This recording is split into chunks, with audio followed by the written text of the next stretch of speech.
Assalamualaikum warahmatullahi wabarakatuh. Yang terhormat Ibu Indawati Santini, SH, MH, selaku dosen pengampu, saya Ditya Dika Pasaribu dari kelas 02 Saki 009 ingin mempresentasikan tugas yang berjudul Jaminan Hutang.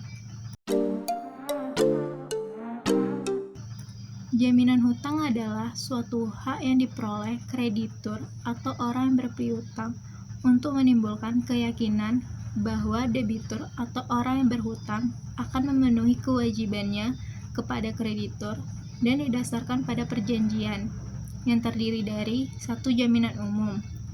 Jaminan umum adalah jaminan hutang yang timbul dari undang-undang, yaitu sebagaimana diatur dalam pasal 1131 Kitab Undang-Undang Hukum Perdata atau KUH Perdata yang menyatakan sebagai berikut.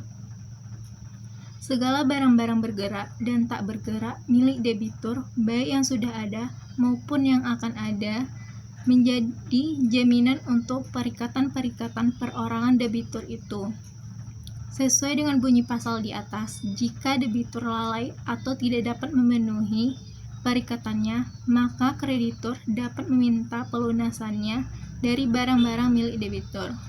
Jaminan khusus. Jaminan khusus adalah jaminan hutang yang timbul dari perjanjian, misalnya hak tanggungan dan fidusia.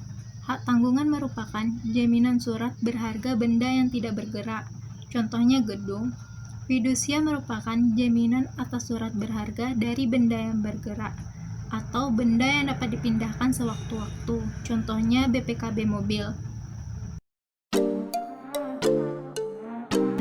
Kegunaan jaminan adalah untuk A. Memberikan hak dan kekuasaan kepada bank untuk mendapat pelunasan dari kewajiban yang harus dibayar apabila debitur melakukan janji, yaitu untuk membayar kembali utangnya pada waktu yang telah ditetapkan dalam perjanjian. B. Menjamin agar debitur berperan serta dalam transaksi untuk membiayai usahanya, sehingga kemungkinan untuk meninggalkan usaha atau proyeknya dengan merugikan diri sendiri atau perusahaannya dapat dicegah atau sekurang-kurangnya untuk berbuat demikian dapat diperkecil. C. Memberikan dorongan kepada debitur untuk memenuhi janjinya, khususnya mengenai pembayaran kembali sesuai dengan syarat-syarat yang telah disetujui, agar debitur atau pihak ketiga yang ikut menjamin tidak kehilangan kekayaan yang telah dijamin kepada bank tersebut. Perkenalkan, nama saya Eliana Wantikari. Di sini saya ingin melanjutkan materi mengenai jaminan hutang. Saat ini saya ingin membahas apa saja jenis-jenis jaminan.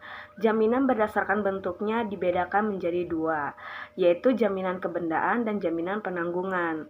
Saat ini kita ingin membahas jaminan kebendaan. Jaminan kebendaan merupakan jaminan harta kekayaan, baik benda maupun hak kebendaan, yang diberikan dengan cara pemisah bagian dari harta kekayaan, baik dari debitur kepada pihak kreditur apabila debitur yang bersangkutan cedera janji. Jaminan kebendaan terdiri dari kebendaan berwujud dan kebendaan yang tak berwujud. Kebendaan berwujud terbagi lagi menjadi dua. Yang pertama yaitu benda bergerak, contohnya seperti logam mulia, kendaraan, deposito, persediaan barang, dan mesin. Yang kedua yaitu benda tidak bergerak, contohnya seperti tanah ataupun bangunan. Kebendaan tak berwujud, contohnya seperti hak tagih, yaitu suatu piutang atau tagihan yang dimiliki oleh debitur terhadap orang atau pihak lain yang dalam jangka waktu tersebut piutang akan dibayar kepada debitur yang saat ini telah dialihkan kepada kreditur hak tagihnya. Yang kedua yaitu jaminan penanggungan.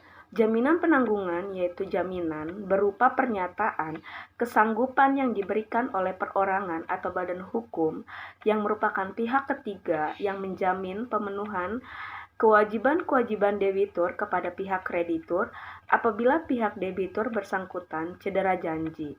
Nah, yang tadi yaitu jenis-jenis jaminan berdasarkan bentuknya.